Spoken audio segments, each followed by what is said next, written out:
Bonjour, je m'appelle Shaun. Grandir dans la banlieue de Boston, notre famille semblait parfaite de l'extérieur. Belle maison, 2 voitures dans l'allée, vacances en famille chaque été. Mes parents, bien que pas riches, offraient une vie confortable à moi et à ma petite sœur, Caitlin. J'avais 12 ans et Caitlin en avait 8 quand tout a changé. Mon père a annoncé qu'il quittait ma mère pour sa secrétaire, Diane. En moins de 6 mois, ils étaient mariés et avaient déménagé en Californie, à 3000 miles de nous. Ma mère, Evelyn, était dévastée. Elle avait été mère au foyer pendant la majeure partie de sa vie adulte. Et soudain, elle a été propulsée dans le monde du travail avec des compétences obsolètes et une montagne de bagages émotionnels. Bien que mon père ait proposé une pension alimentaire, ma mère a refusé par fierté. Nous n'avons pas besoin de son argent, disait-elle en serrant les dents. Cette décision a rendu les choses financièrement difficiles, mais ma mère était déterminée à montrer à tout le monde qu'elle pouvait se débrouiller seule. En tant qu'aîné, j'ai rapidement appris à prendre mes responsabilités. À 14 ans, je tondais les pelouses en été et je pelletais les allées en hiver. J'aidais à la maison, cuisinais le dîner quand maman travaillait tard et maintenait toujours des notes parfaites. Pendant que je prenais plus de responsabilités, ma mère compensait l'absence de mon père en gâtant Caitlin. Rien ne lui était jamais refusé. Nouveaux vêtements, les derniers jouets, desserts supplémentaires, couvre-feu prolongé. Le raisonnement de ma mère était toujours le même, c'est juste une petite fille à qui son papa manque. Je comprenais la motivation de ma mère, mais le double standard était évident. Quand Caitlin faisait des crises, ma mère la dorlotait. Quand elle ramenait des notes médiocres, ma mère trouvait des excuses, tout le monde n'est pas fait pour les études, disait-elle. Même si Caitlin passait plus de temps sur son téléphone qu'à étudier. Pendant ce temps, on s'attendait à ce que j'excelle en tout sans me plaindre. Au moment où j'ai obtenu mon diplôme d'études secondaires, j'avais économisé assez pour ma première année d'université et obtenu des bourses pour le reste. J'ai choisi une université d'État avec un bon programme de commerce, vivant dans un appartement exigu avec 3 colocataires pour économiser de l'argent. Je travaillais 20 heures par semaine à la librairie du campus tout en maintenant ma moyenne. Mon travail acharné a payé quand j'ai obtenu mon diplôme avec mention et immédiatement décroché une place dans un programme de MBA accéléré. Le parcours de Caitlin a été très différent. Elle a à peine obtenu son diplôme d'études secondaires et a erré dans un collège communautaire, changeant de majeur 4 fois en 2 ans. Malgré le fait que ma mère faisait des heures supplémentaires pour payer l'éducation de Caitlin, ma sœur traitait l'université comme un événement social prolongé.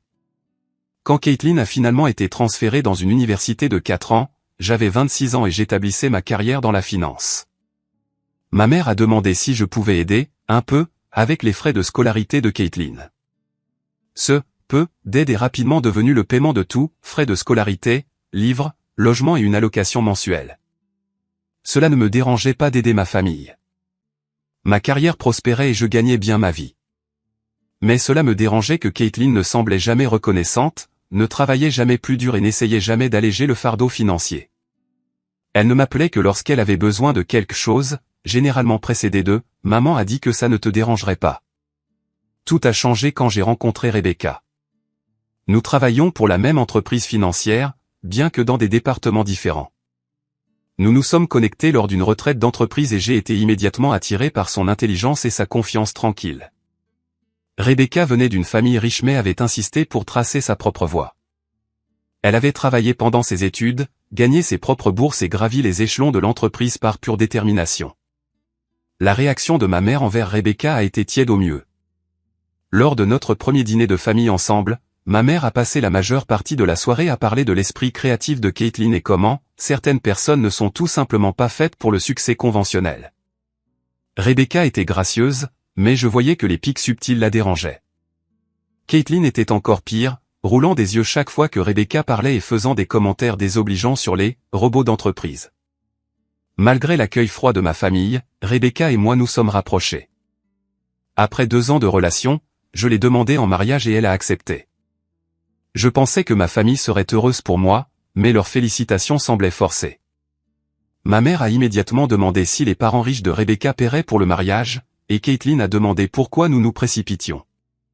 Au fur et à mesure que ma relation avec Rebecca s'épanouissait, je commençais à voir plus clairement la dynamique de ma famille. J'avais favorisé le favoritisme de ma mère et le sentiment de droit de Caitlin pendant des années.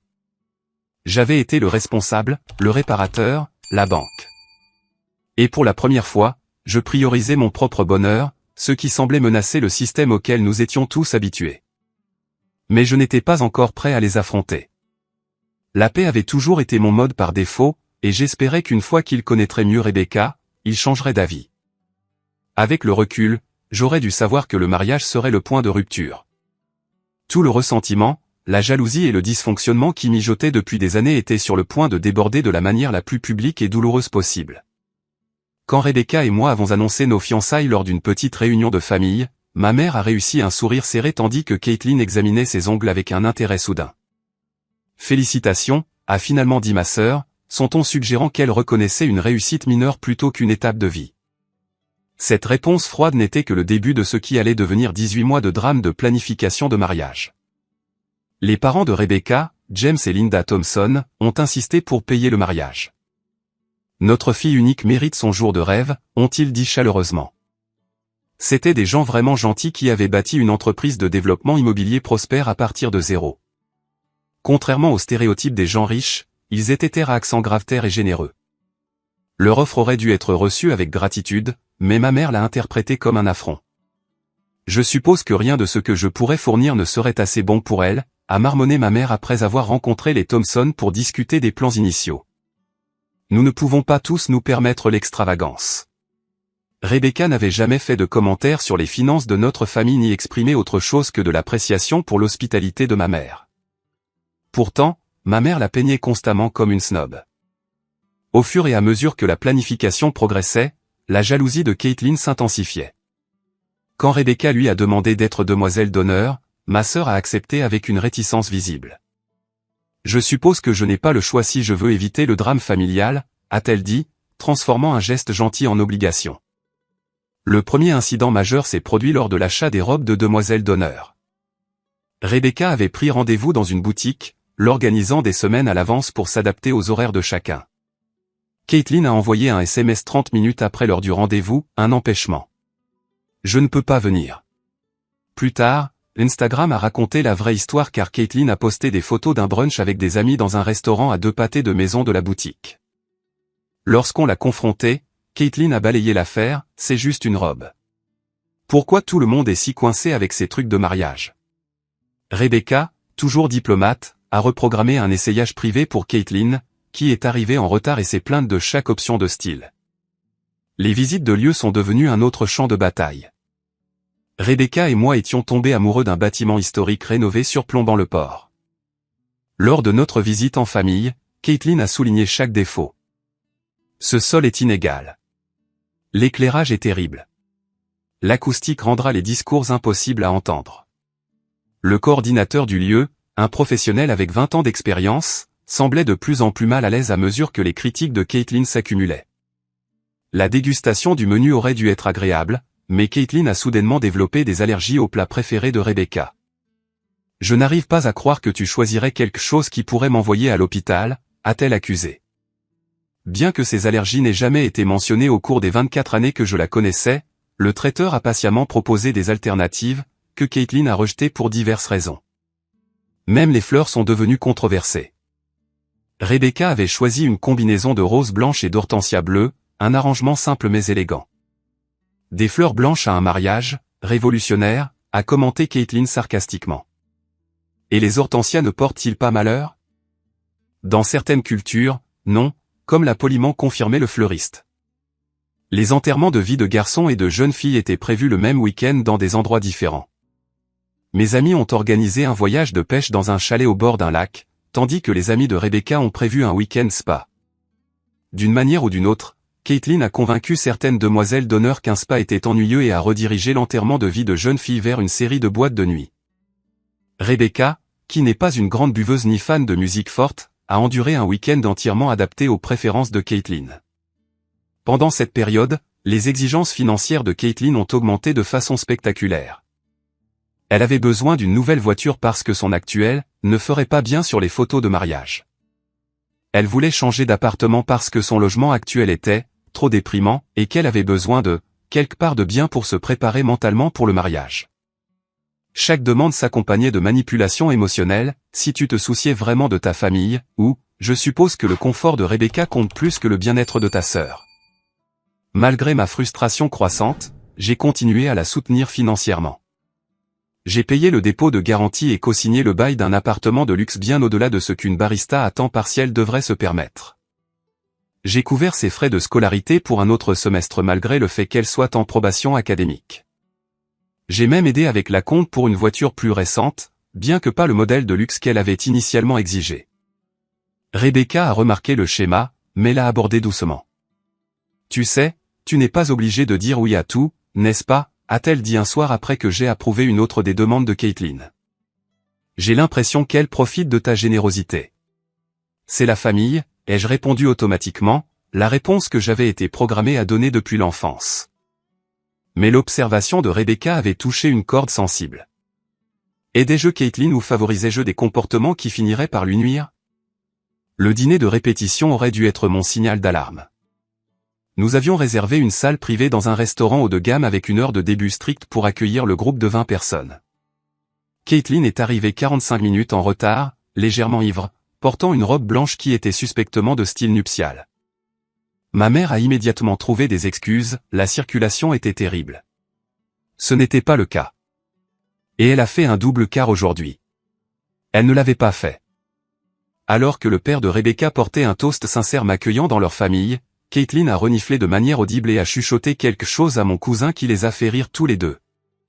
J'ai vu l'éclair de blessure dans les yeux de Rebecca, et pendant un moment, j'ai envisagé de confronter ma sœur. Mais avec le mariage à quelques heures seulement, je me suis convaincu de laisser passer. Un jour de paix de plus, ai-je pensé. Après le mariage, j'établirai des limites. Je n'avais aucune idée que, après le mariage, arriverait d'une manière aussi spectaculaire et humiliante. Le matin de notre mariage s'est levé parfait avec un ciel bleu clair et une brise douce venant du port. Rebecca et moi avions décidé de respecter la tradition et de passer la nuit précédente séparés. Alors que j'ajustais ma cravate dans le miroir de l'hôtel, mon meilleur ami Marcus a pris une photo candide. « Tu as la classe, mec », a-t-il dit avec un sourire sincère. C'est aujourd'hui que tout change. Il n'avait aucune idée à quel point ces mots seraient prophétiques. La cérémonie a été tout ce que nous avions espéré. Rebecca est apparue au bout de l'allée dans une robe trapèze classique qui m'a coupé le souffle. Son père, rayonnant de fierté, a embrassé sa joue avant de placer sa main dans la mienne. Nous avons échangé des vœux que nous avions écrits nous-mêmes, et j'ai remarqué des larmes dans les yeux de nombreux invités. Même ma mère semblait émue, tamponnant ses yeux avec un mouchoir. Caitlin, debout avec les autres demoiselles d'honneur, a maintenu une expression neutre tout au long. Après la cérémonie, les invités se sont déplacés vers la zone de réception pour l'heure du cocktail pendant que nous prenions des photos. Rebecca était radieuse, riant alors que le photographe nous dirigeait à travers diverses poses. « Je n'arrive pas à croire que nous sommes vraiment mariés », a-t-elle chuchoté lors d'un moment calme. « C'est le plus beau jour de ma vie. » La réception a commencé en douceur. Le bâtiment historique semblait magique avec des guirlandes lumineuses drapées depuis les poutres apparentes et des bougies vacillant sur chaque table. Notre première danse s'est parfaitement déroulée alors que nous nous balancions sur notre chanson choisie, At Last, d'Etta James. La foule a applaudi alors que je faisais basculer Rebecca à la note finale, tous les deux riant de pure joie. Le dîner a été servi, un repas de 3 plats qui avait pris des mois à planifier. Les discours ont commencé avec Marcus partageant des histoires drôles de nos jours d'université tout en soulignant mes meilleures qualités. La demoiselle d'honneur de Rebecca a parlé avec éloquence de leur amitié et m'a accueilli dans leur cercle. Tout au long de ces moments, j'ai remarqué que Caitlin faisait de fréquents voyages au bar, revenant à chaque fois avec un verre de champagne plus plein. Quand le père de Rebecca s'est levé pour faire son discours, Caitlin oscillait visiblement sur son siège. Ma mère, assise à côté d'elle, semblait inconsciente ou délibérément ignorante de l'état de ma sœur. Monsieur Thompson a parlé chaleureusement des valeurs familiales et de l'importance de se soutenir mutuellement à travers les défis de la vie. Nous ne pourrions pas être plus heureux d'accueillir Shaun dans notre famille, a-t-il conclu en levant son verre. À Rebecca et Shaun. Alors que les invités faisaient écho au toast, Caitlin a marmonné quelque chose d'assez fort pour que les tables voisines entendent. Je ne pouvais pas distinguer les mots, mais les expressions choquées de ceux autour d'elle m'en disaient assez. Ma mère a tapoté le bras de Caitlin de manière apaisante comme si elle était un tout petit faisant une crise mineure plutôt qu'une femme de 24 ans perturbant un mariage. La situation s'est aggravée lorsque le DJ a annoncé qu'il était temps de couper le gâteau. Rebecca et moi nous tenions devant la création à 3 étages, un design classique avec de subtils détails bleus qui correspondaient à notre palette de couleurs. Alors que je plaçais ma main sur celle de Rebecca pour faire la première coupe, Caitlin est soudainement apparue à côté de nous, flûte de champagne à la main. Souriez pour la caméra. Couple parfait, a-t-elle bredouillé, sa voix dégoulinant de sarcasme. Rebecca s'est raidie à côté de moi, mais a maintenu son sourire alors que le photographe continuait de cliquer. Peut-être devrais-tu t'asseoir, ai-je suggéré doucement à Caitlin. Nous pourrons parler plus tard.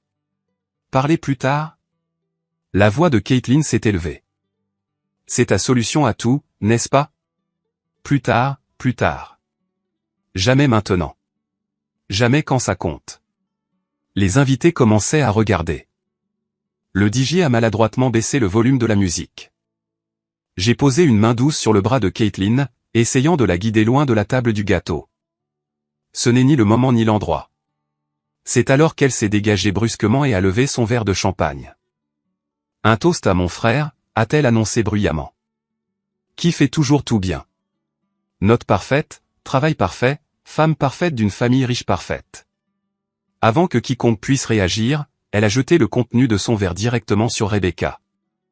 Le champagne a éclaboussé la robe blanche et le visage de ma femme, la laissant haletante sous le choc.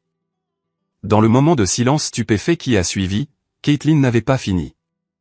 Elle s'est tournée vers le gâteau de mariage et a enfoncé sa main droite dans l'étage du milieu, en attrapant une poignée et en l'écrasant sur la table. C'est ce que tu mérites pour faire comme si tu valais mieux que les autres, a-t-elle hurlé, le visage tordu par la rage. Toujours le bon fils, toujours celui qui réussit. Toujours à me regarder de haut. La pièce s'est figée dans un choc collectif. Puis, comme si la situation ne pouvait pas empirer, ma mère s'est précipitée en avant. Pas pour retenir Caitlin, pas pour s'excuser auprès de Rebecca, mais pour étreindre ma sœur de manière protectrice. C'est bon, chérie, a-t-elle roucoulé, caressant les cheveux de Caitlin comme si elle était la victime. Elle a juste besoin d'évacuer, a expliqué ma mère aux spectateurs horrifiés comme si ce comportement était une libération émotionnelle naturelle plutôt qu'une attaque inexcusable. Rebecca se tenait parfaitement immobile, le champagne dégoulinant de ses cheveux, sa robe de rêve tachée. Ses parents se sont précipités à ses côtés avec des serviettes et des mots de soutien. Mon beau-père semblait prêt à retirer physiquement Caitlin des lieux, mais Rebecca l'a doucement retenue avec une main sur son bras. Pas maintenant, papa, l'ai-je entendu chuchoter. N'aggravons pas les choses. Marcus et plusieurs garçons d'honneur ont rapidement entouré Caitlin et ma mère, les escortant diplomatiquement mais fermement vers une pièce latérale. Le DJ, montrant une présence d'esprit remarquable, a immédiatement monté le volume de la musique et annoncé l'ouverture de la piste de danse, tentant de rediriger l'attention des invités. Les demoiselles d'honneur de Rebecca l'ont entourée, l'aidant à aller à la suite nuptiale pour évaluer les dommages sur sa robe. Je me tenais seul près du gâteau ruiné, l'esprit vide de choc et de colère montante. La mère de Rebecca a serré mon bras en passant. « Va voir ta femme », a-t-elle dit fermement. « Nous nous occupons de ça. » Dans la suite nuptiale, Rebecca était remarquablement composée. Le pire du champagne avait été épongé de sa robe, bien qu'une légère tache soit restée. « C'est bon », a-t-elle dit en voyant mon visage. « C'est juste une robe. »« Ce n'est pas bon », ai-je répondu, ma voix serrée par une rage contrôlée. Rien de tout cela n'est bon. Rebecca a pris mes mains dans les siennes. Nous avons 2 choix en ce moment. Nous pouvons laisser cela ruiner notre jour de mariage, ou nous pouvons retourner là-bas et montrer à tout le monde que nous sommes plus forts que ce drame. Ce jour est à propos de nous, Shaun, pas de Caitlin. Sa force m'a étonné. Nous sommes retournés à la réception où le personnel avait retiré le gâteau endommagé et servi les portions restantes. Nos invités, prenant exemple sur notre sang-froid, sont progressivement retournés à la fête. Caitlin et ma mère avaient apparemment quitté les lieux entièrement. Alors que nous dansions, nous mêlions aux gens et essayions de sauver notre journée spéciale, Rebecca s'est penchée près de mon oreille. Quand nous reviendrons de notre lune de miel, quelque chose doit changer, a-t-elle chuchoté. Je t'aime, et je soutiendrai tout ce que tu décideras, mais cela ne peut pas continuer. J'ai hoché la tête, sachant qu'elle avait raison. Trop longtemps, j'avais favorisé le dysfonctionnement dans ma famille, priorisant une paix temporaire sur des limites nécessaires. Alors que Rebecca et moi nous balancions sur une autre chanson lente, les invités nous regardant avec des sourires compatissants, j'ai pris une décision. Le cycle se terminerait maintenant. Je vais m'en occuper, ai-je promis à ma nouvelle femme. À partir de ce soir. Elle a haussé un sourcil. Ce soir? Nous partons pour notre lune de miel demain. Certaines choses ne peuvent pas attendre, ai-je répondu, calculant déjà mentalement exactement ce qui devait être fait. Croyez-moi, au moment où nous sommes retournés dans notre chambre d'hôtel cette nuit-là, épuisés par les montagnes russes émotionnelles de la journée, mon plan était entièrement formé. Pendant que Rebecca prenait sa douche et se préparait pour le lit, je me suis assis avec mon ordinateur portable, faisant une liste de chaque lien financier entre moi et ma sœur. Le désastre du jour du mariage avait été douloureux, mais il avait aussi été clarifiant, et la clarté, je le découvrais, pouvait être un puissant motivateur pour l'action. Je me suis réveillé à 5h30 le lendemain matin, faisant attention à ne pas déranger Rebecca en me glissant hors du lit. Notre vol pour Bali n'était qu'en fin d'après-midi, me donnant juste assez de temps pour exécuter mon plan. J'ai ouvert mon ordinateur portable au petit bureau de notre suite d'hôtel et j'ai sorti un document que j'avais créé la veille, Inventaire financier Caitlin. La liste était plus longue que ce que j'avais réalisé. Dépôt de frais de scolarité universitaire pour le prochain semestre d'automne, $4000. Bail cosigné sur son appartement de luxe, $2000 par mois. Prime d'assurance automobile, $200 par mois. Carte de crédit à mon nom qu'elle était autorisée à utiliser, moyenne de $3000 par mois. Virement bancaire direct pour les urgences, environ $1000 par mois.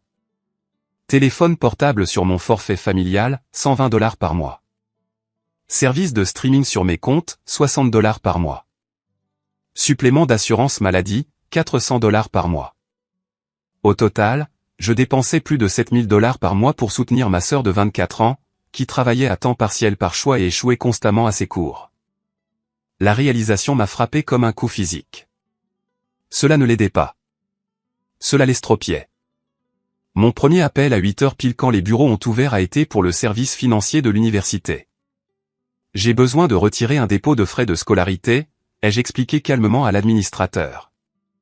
Après avoir vérifié mon identité et confirmé que j'étais bien le payeur sur le compte, ils ont traité ma demande. Les $4000 seraient remboursés sur mon compte dans les 3 jours ouvrables.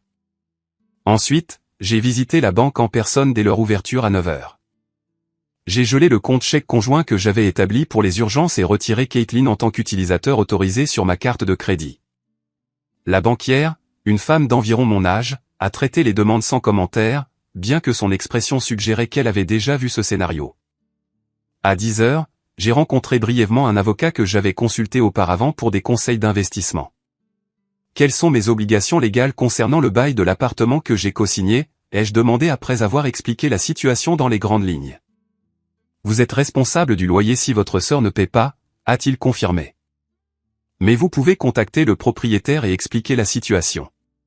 Il pourrait vous permettre de payer une pénalité pour retirer votre nom, surtout si vous trouvez un locataire de remplacement ou si votre sœur accepte d'ajouter un autre co-signataire.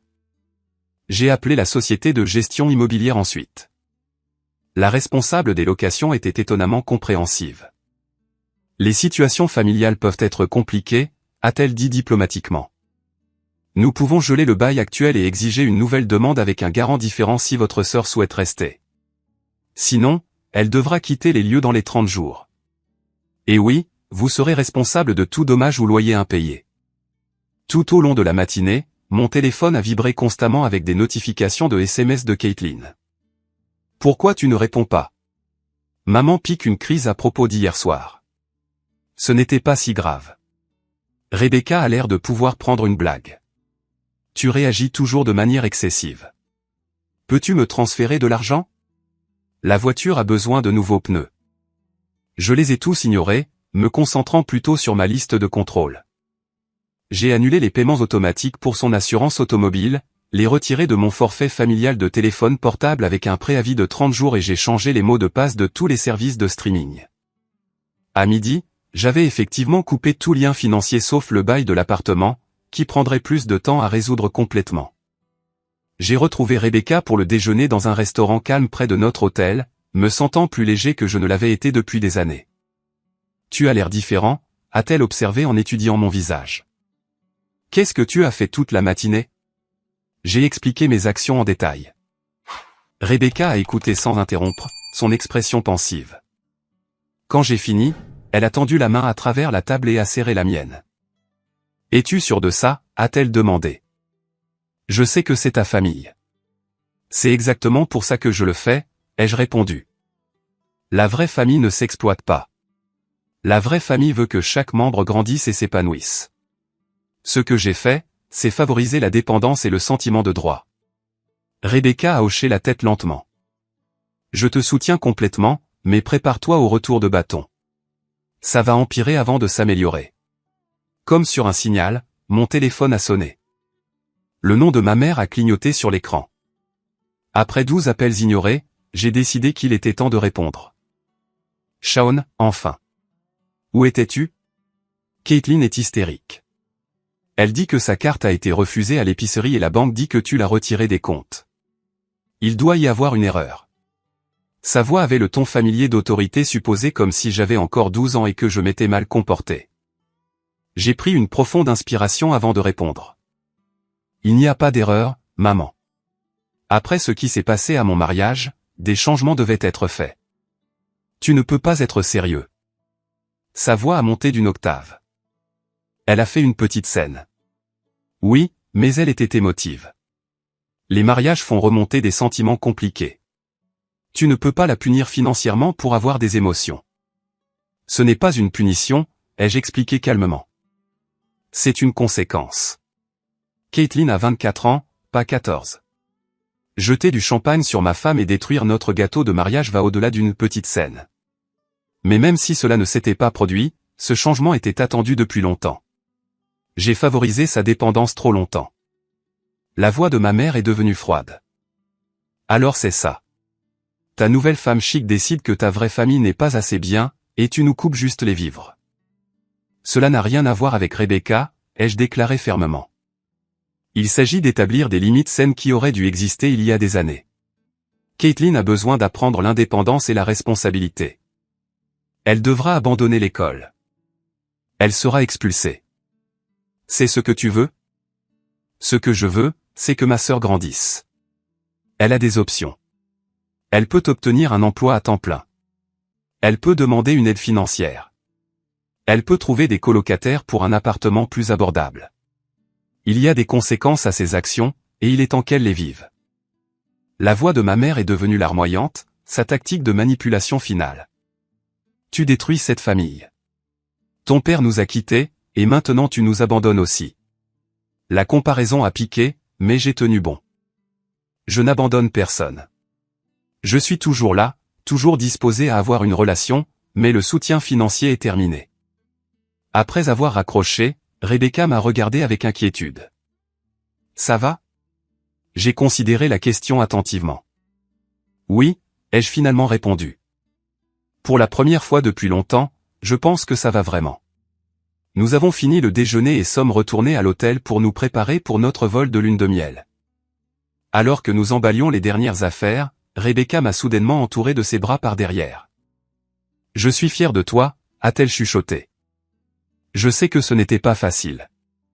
Je me suis tourné pour lui faire face, submergé de gratitude pour sa compréhension et son soutien. La partie difficile ne fait que commencer, ai-je reconnu, mais c'est nécessaire. Alors que nous nous dirigions vers l'aéroport, j'ai éteint mon téléphone, sachant que le barrage d'appels et de messages continuerait. Pour les 2 prochaines semaines, Bali serait notre sanctuaire. Mais je planifiais déjà ce qui se passerait à notre retour car couper le soutien n'était que la première étape. Le vrai défi serait de reconstruire mes relations familiales sur des termes plus sains, si cela était même possible. Notre lune de miel à Bali était exactement ce dont nous avions besoin, 2 semaines de plage, de temple et de déconnexion complète du drame à la maison. Le complexe avait un service cellulaire irrégulier, ce qui m'a donné l'excuse parfaite pour garder mon téléphone éteint la plupart du temps. Quand nous avons atterri à Boston, la réalité est revenue instantanément. Mon téléphone, une fois allumé, a vibré en continu pendant près de 5 minutes avec les notifications accumulées, 57 appels manqués, 123 SMS, 32 messages vocaux et des dizaines de notifications sur les réseaux sociaux. Les appels manqués provenaient principalement de ma mère et de Caitlin, avec quelques-uns de membres de la famille élargie qui avaient apparemment été recrutés pour leur cause. Les SMS racontaient l'histoire de la panique et de la colère croissante de Caitlin à mesure qu'elle découvrait chaque changement financier. Ma carte a été refusée. Appelle-moi à Zap. Le bureau de l'appartement dit que tu as gelé le bail.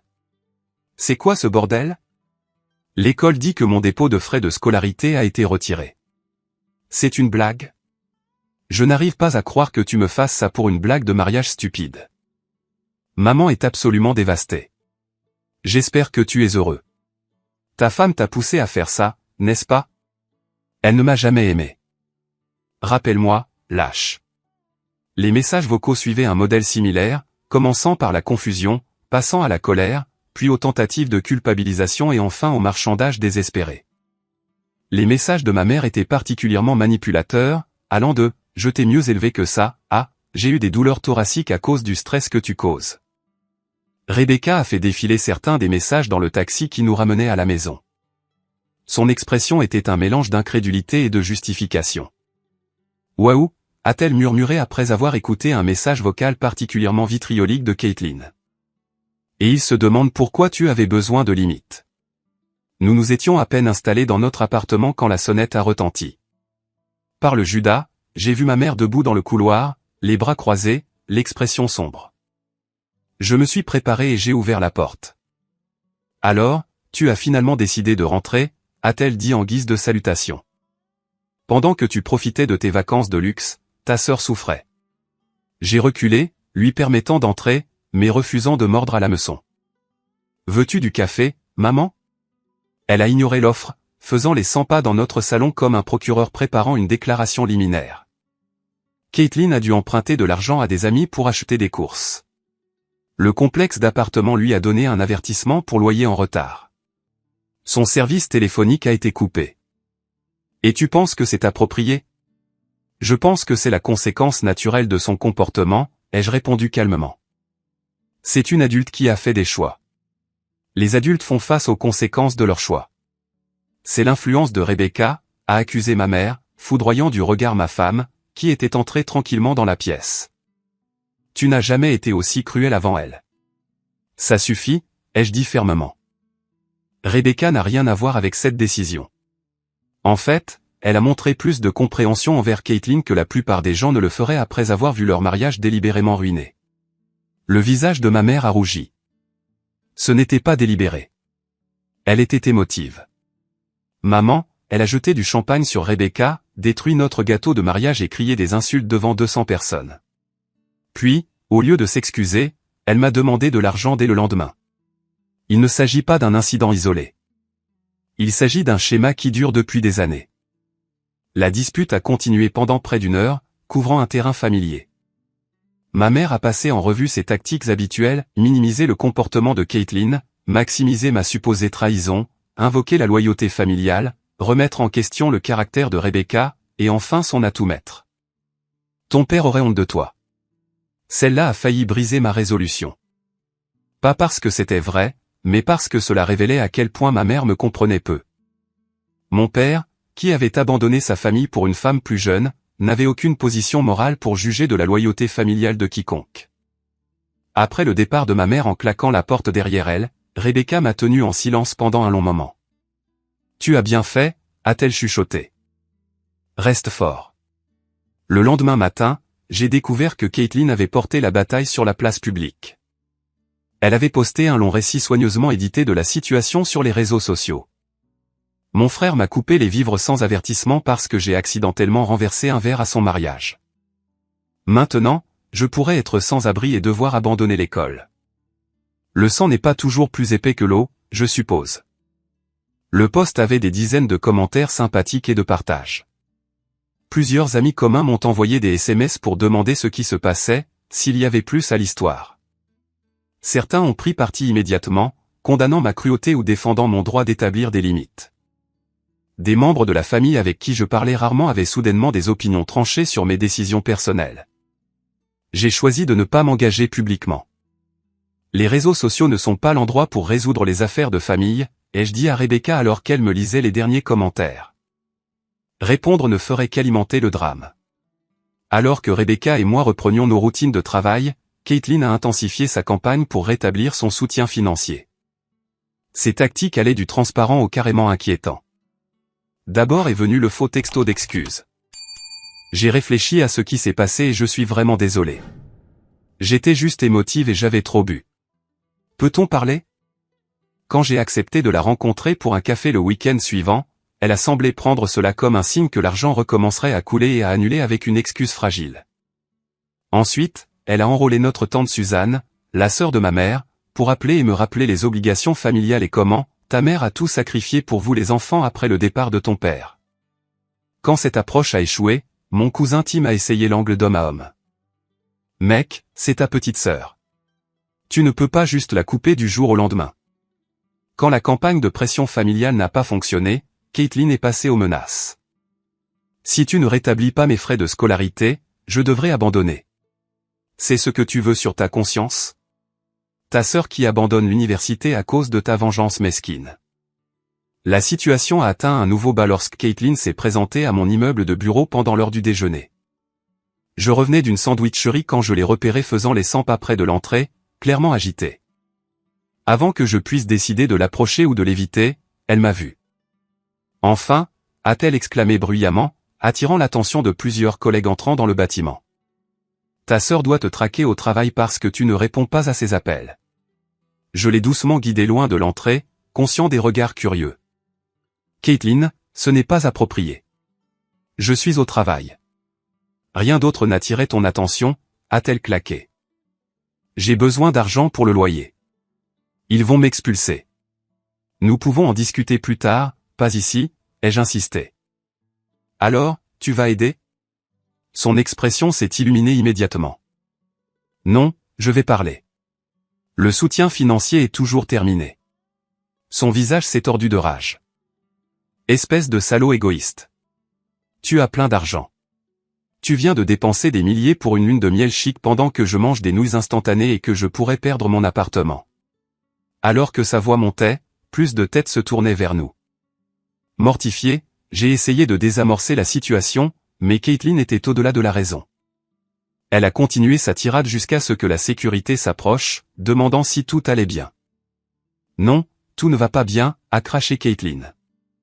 Mon frère essaie de ruiner ma vie.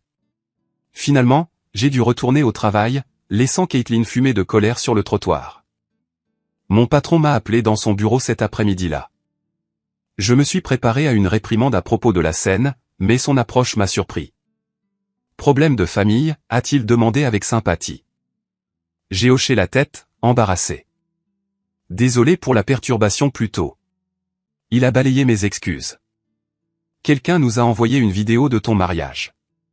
Elle a fait le tour du bureau la semaine dernière. C'était une sacrée situation que tu as gérée là. Il s'est penché en avant. Établir des limites n'est pas facile, surtout avec la famille. Prends-le de quelqu'un qui a appris cette leçon trop tard. Sa compréhension était inattendue et profondément appréciée.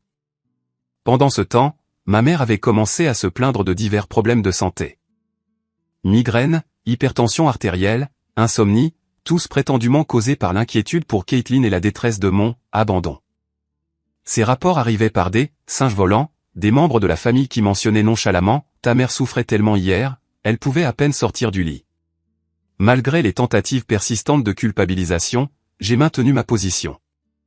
Rebecca et moi avons profité d'un bref week-end à Cap Cod, un répit bien nécessaire du drame en cours. Lors d'une promenade paisible sur la plage, je me suis retrouvé à réfléchir aux implications à long terme de ma décision. Et s'il ne change jamais, ai-je demandé à Rebecca.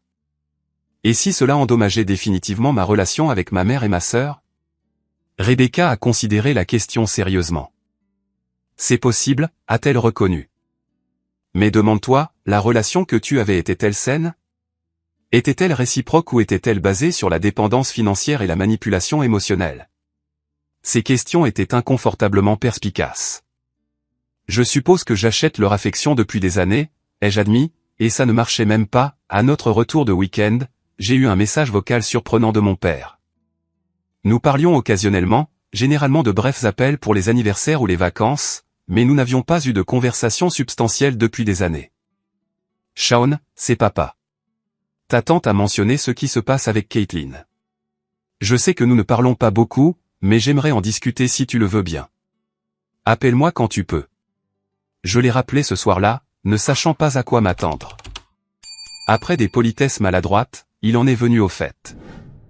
Ta mère a appelé Diane en larmes, disant que tu as abandonné la famille. Connaissant ta mère, je me suis dit qu'il y avait un autre côté à l'histoire. Je lui ai donné la vérité sans phare sur le comportement de Caitlin au mariage et les années de dépendance financière qui y ont mené. Il a soupiré lourdement. Je te dois des excuses, Shaun. Quand je suis parti, je t'ai mis dans une position impossible. Tu es devenu l'homme de la maison trop jeune, et ta mère a clairement transféré toutes ses attentes sur toi. Cette reconnaissance, 20 ans en retard, m'a frappé fort. Pourquoi me dis-tu ça maintenant? Parce que je te vois répéter une erreur que j'ai faite, a-t-il répondu. J'ai permis les dépenses de ta mère pendant des années pour éviter le conflit. Au moment où j'ai finalement posé une limite, la relation était trop endommagée pour être sauvée. Tu fais la bonne chose avec Caitlin, mais fais-le pour la bonne raison. Parce que cela l'aidera finalement à grandir, pas parce que tu es en colère à propos du mariage. Sa perspicacité était étonnamment précieuse. Donc, tu penses que je devrais rester ferme? Absolument. Mais garde la porte ouverte pour une vraie relation si c'est ce que tu veux. Rends juste clair que l'argent ne fait plus partie de l'équation. Après avoir raccroché, j'ai ressenti un étrange sentiment de clarté. Le désastre du mariage, aussi douloureux fut-il, avait forcé des changements nécessaires qui couvaient depuis des années. Maintenant, je devais décider quel genre de relation je voulais avec ma famille à l'avenir, si tant est qu'il y en ait une. Une semaine après notre retour de lune de miel, j'ai programmé une réunion avec ma mère et Caitlin. Grand Brook Coffee Shop, 8h40 pile, précisait mon texto. J'ai quelque chose d'important à discuter. J'ai choisi l'heure matinale délibérément, sachant que Caitlin se réveillait rarement avant 10h.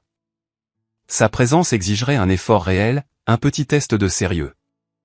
Je suis arrivé 20 minutes en avance avec un dossier de documents et j'ai sécurisé une table d'angle loin des autres clients. Le café était occupé par les navetteurs du matin prenant leur dose quotidienne de caféine, l'agitation fournissant un tampon de bruit blanc pour ce qui serait probablement une conversation émotionnelle. À 8h39, ma mère est entrée, son expression prudemment neutre. Elle avait clairement fait un effort avec son apparence, cheveux fraîchement coiffés, maquillage précis. J'ai reconnu la tactique, une tentative de transmettre quelle était la partie composée et raisonnable dans ce conflit. Une minute plus tard, Caitlin s'est affaissée par la porte, semblant délibérément débrailler en contraste. Cerne sous les yeux, cheveux tirés en arrière négligemment, portant un sweatshirt froissé de l'université de Boston. Sa déclaration visuelle était tout aussi claire, « Regarde comme je souffre à cause de toi. » Merci d'être venu, ai-je dit alors qu'elle s'asseyait. J'avais déjà commandé leur boisson préférée, un latte vanille pour ma mère et un mocha glacé pour Caitlin. Ce petit geste de considération a semblé les désarmer momentanément. De quoi s'agit-il, Shaun, a demandé ma mère, son ton suggérant que cette réunion était un inconvénient plutôt que son idée d'une opportunité de réconciliation. Es-tu enfin prêt à discuter du rétablissement du soutien de Caitlin? Je veux parler de l'avenir, ai-je répondu calmement. Notre avenir en tant que famille. Caitlin a roulé des yeux. Épargne-nous la leçon. Soit tu m'aides financièrement, soit non. Le gérant de l'appartement menace d'expulsion et l'inscription pour le semestre prochain ferme dans 2 semaines. J'ai hoché la tête, reconnaissant ses préoccupations sans réagir à son ton. Je comprends que ta situation est précaire en ce moment. C'est en partie pourquoi je voulais vous rencontrer. J'ai ouvert le dossier et retiré plusieurs documents, les plaçant soigneusement sur la table. Ma mère et ma sœur ont échangé des regards confus. Qu'est-ce que c'est que tout ça, a demandé ma mère avec méfiance. Les vraies nouvelles, ai-je répondu. Ma réponse à tout ce qui s'est passé. J'ai fait glisser le premier document vers elle. Ceci est l'acte d'un petit condo à Somerville. Une chambre, une salle de bain, rien d'extraordinaire, mais dans un quartier sûr avec un bon accès au transport en commun. Je l'ai acheté la semaine dernière comme propriété d'investissement.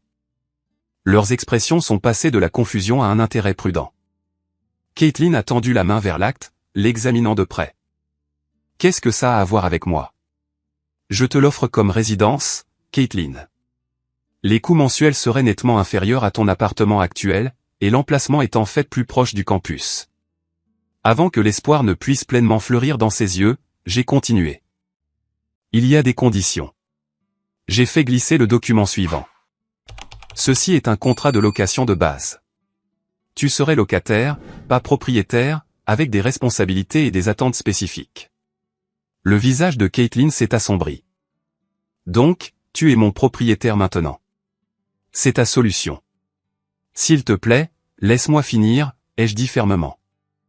Le condo n'est qu'une partie de ce que je propose. J'ai présenté le troisième document.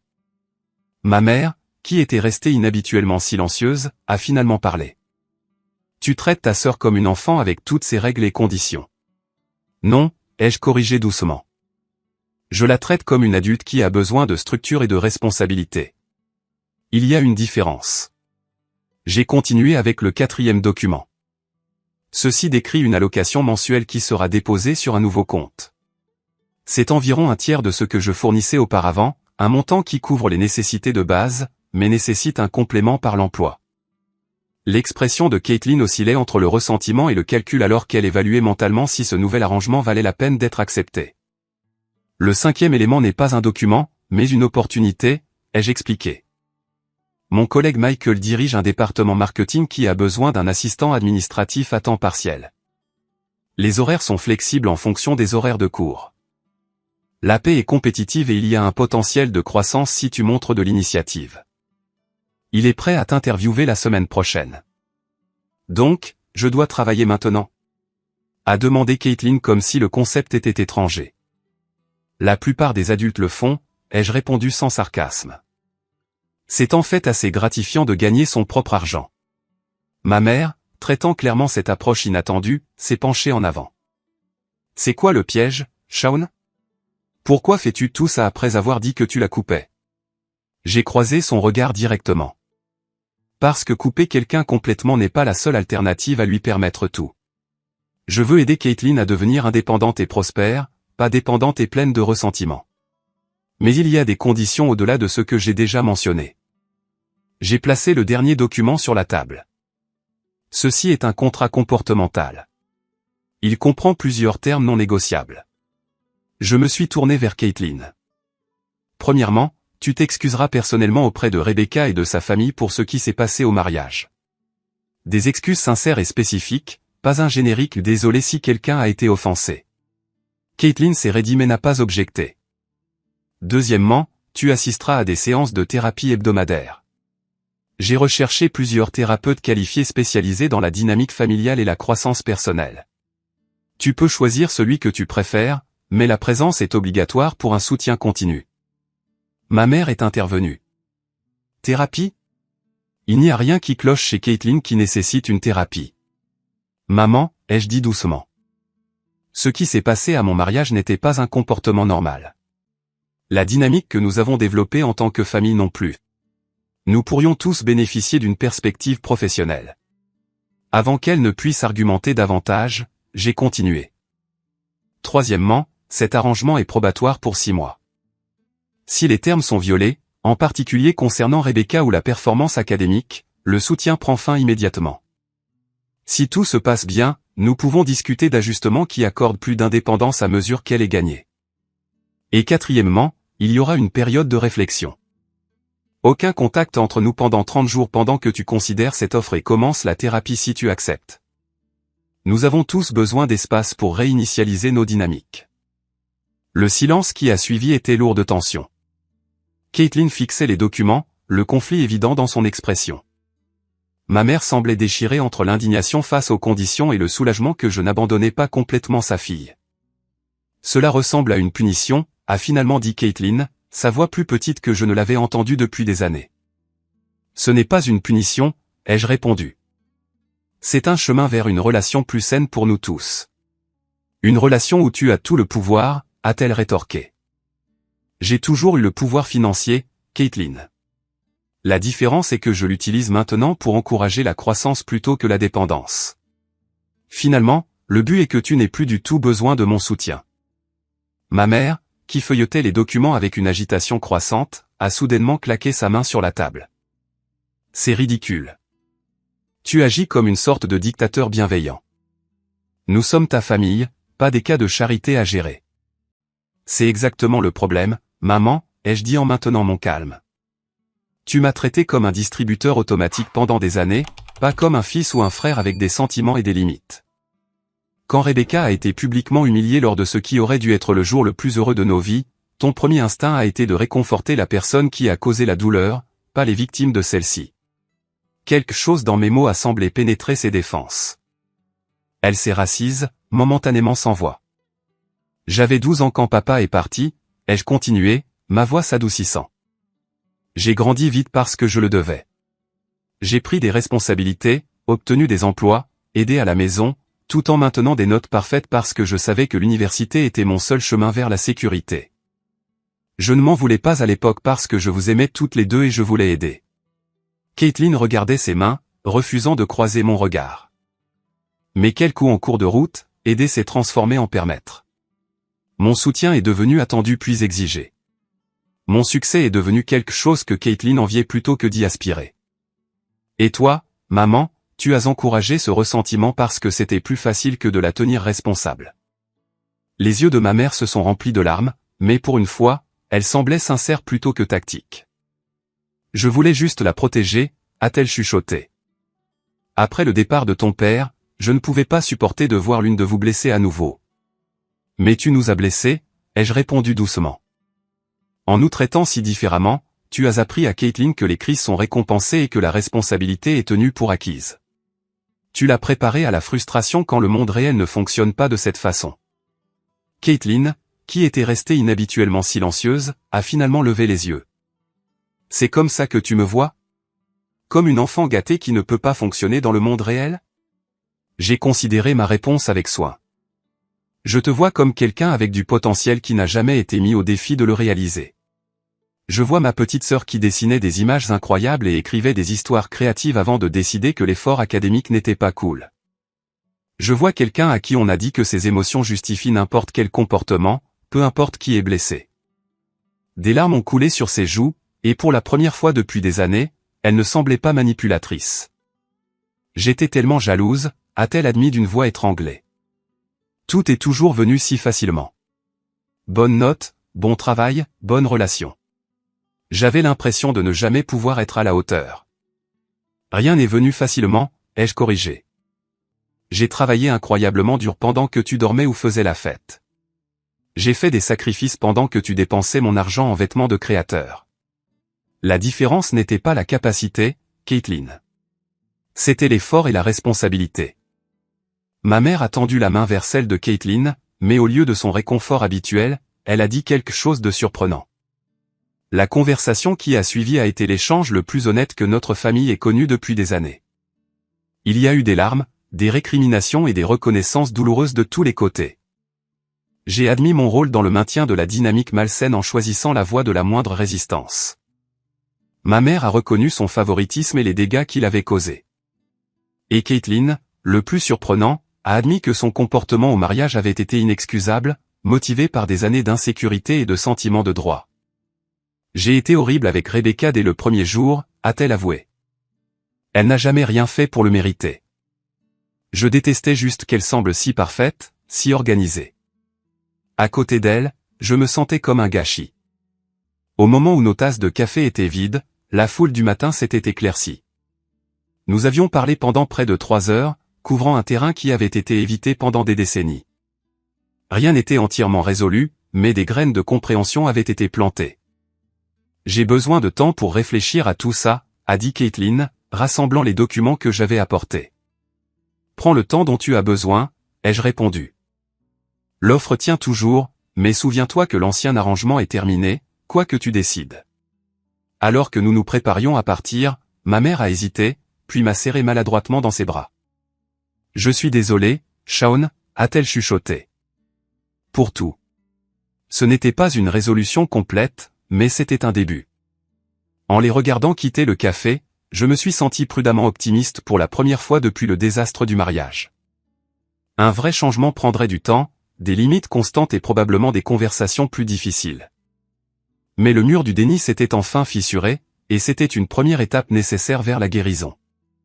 6 mois après notre réunion au café, j'étais assis dans mon salon à regarder le football avec Marcus pendant que Rebecca préparait le dîner dans la cuisine. La sonnette a retenti et j'ai ouvert pour trouver Caitlin debout là avec un petit sac cadeau. Pile à l'heure, ai-je noté avec approbation.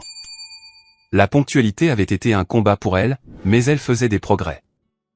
La thérapie me fait mettre 3 alarmes maintenant, a-t-elle répondu avec un sourire d'autodérision. Elle m'a tendu le sac cadeau. Anniversaire de 6 mois du nouvel arrangement. J'ai pensé que ça méritait une reconnaissance. À l'intérieur se trouvait une photo encadrée de Rebecca et moi dansant à notre mariage. Le moment juste avant que le chaos n'éclate. Le fichier original du photographe avait été restauré numériquement pour supprimer toute preuve du désastre du gâteau qui a suivi. C'était réfléchi et symbolique. C'est vraiment gentil, Caitlin. Merci. Les 6 derniers mois avaient apporté des changements remarquables. Après avoir initialement résisté, Caitlin avait pleinement adopté les conditions de notre nouvel arrangement. Les séances de thérapie hebdomadaires, initialement suivies à contre-cœur, étaient devenues la pierre angulaire de sa croissance personnelle. Sa thérapeute, le Dr Angela Martinez, l'avait aidé à identifier des schémas de comportement découlant d'expériences d'enfance et à développer des mécanismes d'adaptation plus sains. Académiquement, Caitlin avait prospéré avec des attentes claires et des conséquences. Sa moyenne était montée à un solide 3,2, et elle s'était finalement fixée sur une majeure en communication avec une mineure en design graphique, des domaines qui convenaient réellement à ses talents naturels. Le travail à temps partiel avec mon collègue Michael avait évolué vers un poste qu'elle appréciait vraiment. Sa créativité naturelle et ses compétences sociales, auparavant canalisées dans le drame et la manipulation, étaient maintenant des atouts dans un environnement professionnel. Michael avait même mentionné la possibilité de la parrainer pour un programme de stage après l'obtention de son diplôme. Le plus significatif, sa relation avec Rebecca s'était transformée. Les excuses formelles requises, livrées lors d'un dîner tendu 3 semaines après notre réunion au café, avaient été maladroites mais sincères. Rebecca, toujours gracieuse, les avait acceptées sans réserve. Depuis lors, elles avaient développé une amitié prudente, se rencontrant occasionnellement pour déjeuner ou faire du shopping sans ma présence. Ma mère avait entrepris son propre voyage d'autoréflexion. Après m'avoir initialement blâmé d'avoir forcé la thérapie sur Caitlin, elle avait finalement cherché elle-même des conseils. Ces séances ont révélé des insécurités profondément ancrées sur sa valeur après l'abandon de mon père et comment ces insécurités s'étaient manifestées dans ses décisions parentales. Nous reconstruisions notre relation lentement avec une communication plus honnête que nous n'en avions jamais eu auparavant. Le dîner de Thanksgiving organisé chez les parents de Rebecca avait été le véritable test de nos progrès. James et Linda Thompson avaient été naturellement appréhensifs à l'idée d'inclure Caitlin, mais Rebecca les avait convaincus de lui donner une chance.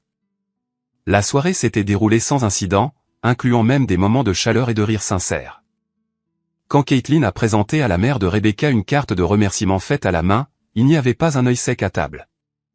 Le dîner est prêt, a appelé Rebecca depuis la cuisine, interrompant mes réflexions. Marcus, tu restes?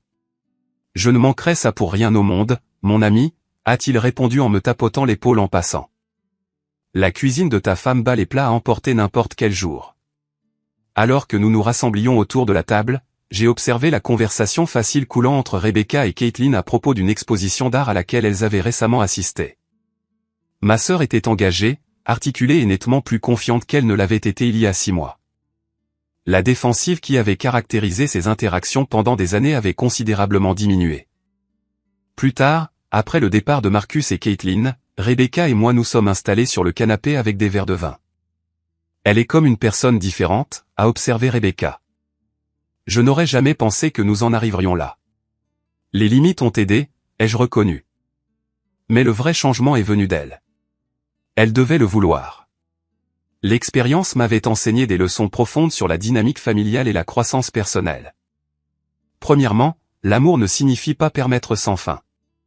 Le véritable amour exige parfois des limites difficiles qui permettent aux gens de vivre les conséquences naturelles et de développer la résilience. En soutenant financièrement Caitlin inconditionnellement, j'avais en fait entravé sa croissance et contribué à son sentiment d'inadéquation. Deuxièmement, les relations saines exigent le respect mutuel et la responsabilité. Pendant des années, j'avais accepté le manque de respect et la manipulation pour maintenir la paix, créant un schéma dysfonctionnel qui nuisait à tout le monde. Briser ce schéma, bien que douloureux, était nécessaire pour une connexion authentique. Troisièmement, les schémas établis dans l'enfance peuvent persister pendant des décennies s'ils ne sont pas examinés. Le favoritisme de ma mère, ma surcompensation et le sentiment de droit de Caitlin avaient leurs racines dans l'abandon de notre père et les insécurités qu'il a créées. Comprendre ses origines n'excusait pas le comportement destructeur, mais fournissait un contexte pour l'aborder efficacement. Quatrièmement, la guérison est rarement linéaire. Il y a eu des revers en cours de route, des disputes, des rechutes dans les vieux schémas, des moments de doute. Caitlin avait manqué des rendez-vous de thérapie 2 fois et perdu temporairement ses privilèges d'allocation. Ma mère avait parfois glissé dans des comportements permissifs. J'avais parfois été trop rigide dans l'application des limites, mais la trajectoire globale avait été positive parce que nous sommes restés engagés dans le processus. Enfin, et peut-être le plus important, il n'est jamais trop tard pour reconstruire. Ce qui semblait être des dommages irréparables après le désastre du mariage était en fait devenu le catalyseur d'un changement nécessaire. Parfois, les relations doivent se briser complètement avant de pouvoir être reconstruites sur des fondations plus saines. Un sou pour tes pensées, a dit Rebecca, remarquant mon humeur contemplative. Je réfléchis juste au chemin parcouru, ai-je répondu. Le désastre du jour du mariage a peut-être été la meilleure chose qui pouvait arriver à ma famille, aussi terrible que cela ait été sur le moment. Elle s'est appuyée contre moi, la tête sur mon épaule. J'ai hoché la tête, appréciant sa perspective et son pardon. Je n'aurais jamais pensé dire ça, mais j'ai vraiment hâte aux vacances avec ma famille cette année. Alors que Rebecca et moi profitions de la soirée paisible, j'ai ressenti une véritable gratitude pour le voyage difficile que nous avions navigué. Le désastre du jour du mariage qui avait semblé si catastrophique avait finalement été le point de rupture dont ma famille avait besoin pour reconstruire sur des termes plus sains. En restant ferme quand il aurait été plus facile de céder, en offrant un soutien structuré plutôt qu'une permission inconditionnelle, j'avais aidé à créer les conditions d'un véritable changement. Avez-vous déjà dû fixer des limites difficiles avec des membres de la famille? Comment avez-vous équilibré la compassion avec les conséquences nécessaires? Laissez vos pensées dans les commentaires. Et si cette histoire a résonné en vous, aimez, abonnez-vous et partagez-la avec quelqu'un qui pourrait avoir besoin de l'entendre. Merci d'avoir écouté mon voyage du désastre du jour du mariage à la guérison familiale. Parfois, les décisions les plus difficiles mènent à la croissance la plus significative. Jusqu'à la prochaine fois, rappelez-vous que le véritable soutien familial signifie vouloir le meilleur l'un pour l'autre, pas toujours céder à ce qui est le plus facile sur le moment. Para su edad no le puedo pedir más. Ok. Te falta conocer a Julio. ¿Cómo? Es que a él me lo... desubicaron. Bueno, no, Cash, te voy a dar la razón porque Julieta en ese sentido no tiene mucha experiencia. Tiene experiencia en negocios, pero no en amor. Ala. El amor es como los negocios. Todo sale mal al final, muchachos. Sí. ¿Cómo Julieta me vendería la más flor? Yo estoy en No, desacuerdo con eso. Oh. No le peguen al perro. A ver, No le peguen. Calmaos. Que no le ¿Quieres que te peguen. venda una flor? A ver, véndame una flor. De la manera rápida y sencilla o de la manera con historia. Rápida. Que me venda, o sea, que me venda, que yo compre una flor. Ok, ocupo tinta para pintar el collar de una amiga perruna. ¿Una amiga? Sí, ¿No sería para ti? necesito hacer tinta morada. Espera, ¿Qué se ocupa? ayuda. Pues yo qué Tinte azul y sé. tinte rojo. Crafteos de Minecraft, Sí. hijo, crafteos de Minecraft. Tinte azul y tinte rojo. Ya te dieron amarillo. No, se ocupa una flor para hacer Gente, ya morada. me voy. Adiós, Cabe. Bye. Chao. Para hacer Descansa. tinta ocupas Que tengas una un flor. Julieta. Ven, Puta madre. pero bueno, pero pues marica, vos ves con cara de que cada uno está todo el día con su inventario con florecitas y todo eso, ¿no? ¿Quién va a andar con florecitas en su inventario? Yo tengo. Tú. A ver, dame. Pero yo tengo rojo. Pero ¿para qué quieres el morado? Marica, O sea, cualquier literalmente flor. yo fuera un comprador, tengo marica, azul. ya rato me hubiera ido. Ten. Esperen, voy por algo de comer. No quiero tinta. Mierda. A ver, esta Quiero una flor, toma. flor. Gracias. ¿Y para qué una ¿Alguien la flor? agarró? Pero puedes hacer morado, puedes hacer tinte morado con flor Pero y- quieres la flor. Sí. ¿Quieres Ah, que que te te va a venda vender el la tinte o flor. la flor? Pero ¿por qué tiene que ver la tinta? ¿Qué tiene que ver la tinta? ¿Por qué? Porque para hacer tinta ocupas una flor. Es oferta y demanda. La oferta o lo Ah, que ya se necesita entendí. para hacer... ¡Ay, sea, mi esposo! Estás tratando de venderle una flor ofreciéndole algo que no necesita. No. Es la variedad y las cosas que puedes hacer con la flor. Ok. Ah, ok, te entiendo, ahora sí te entiendo. Es oferta y demanda. Sí, bueno, ponle tú, te lo voy a poner más sencillo. Puta, ¿para qué preguntas? Ahora lo hago en matemáticas y toda mierda, man. Te lo voy a Tú poner fuiste más Tú sencillo. fuiste el que pidió que te vendieran una flor, tú empezaste esto. Pero una puta Víctor. flor, una puta flor. Ok. ¿Tienes pareja? ¿Te gusta alguien? ¿Y eso qué tiene que ver? ¿Tienes pareja? ¿Te gusta alguien? No, no me gusta nadie, no me interesa nada. Puta madre. Bueno, ¿quieres darle unas flores a tu mamá? ¿Qué ocupas? No, solo quiero una flor para mí. Di que sí. Ocupa Ah, bueno, ¿quieres una dinero, flor para ti? ocupa- Para ocupa ti, bueno, dinero. oferta y demanda. ¿Quieres una flor? Ahí está la flor. Dice Víctor, al final no me gustan las flores tampoco. Hermano, o sea, quiero una flor. Las odio. Por aquí, güey, por aquí. Pero es que Pero dices véndeme que la una forma flor. rápida es oferta y demanda. Bueno, a ver, si te lo pongo de la otra manera. Mira, con esta flor es de Aster. La flor de Aster te ayuda para muchas cosas. Puedes decorar, puedes regalárselo a una persona importante en tu vida. Y fíjate que las flores, al dárselas a una persona, sueltan dopamina y sueltan muchos la tipos mierda. de emociones al regalárselas. Algunas de las flores, no todas, como son raras o únicas, se les queda en el pensamiento de las personas. Y si tú eres la primera persona que se la das a esa otra persona, cada vez que vaya a ver esa flor se va a acordar de ti. Y esta es una de Una ellas. mierda. Esta es una flor muy rara y muy única que no vas a encontrar cerca de estos lados. Y si la vas a querer buscar vas a tener que ir lejos. Pero como son muy caras, se ven mucho, pero son muy caras.